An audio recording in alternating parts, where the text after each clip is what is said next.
I am the Tofu Golem. Please enjoy the video. You start by making sure the basics are safe and ready. Confirm at least 1/4 tank of fuel and proper oil level so the engine gets lubrication and fuel flow. Once done, fold up the side or center stand and set the kill switch to run. That disables the safety cutouts. Turn the key to on and glance at the dash for warnings. Finally, hold a brake lever firmly.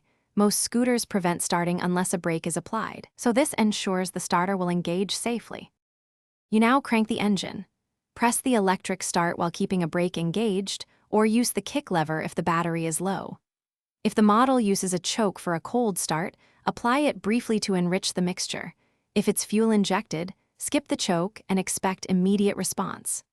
Once running, let the scooter idle for about 30 to 60 seconds so oil pressure builds and the carburetor or injector settles. Make sure the RPMs become smooth before you release the brake and prepare to roll.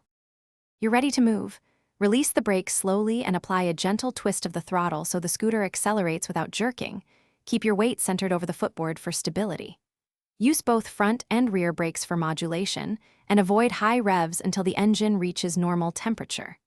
When finishing, bring the vehicle to a full stop, switch the kill to OFF, turn the key to lock, deploy the center or side stand, and engage steering lock. If it won't start, first check kill switch, side stand sensor, battery charge, and fuel supply.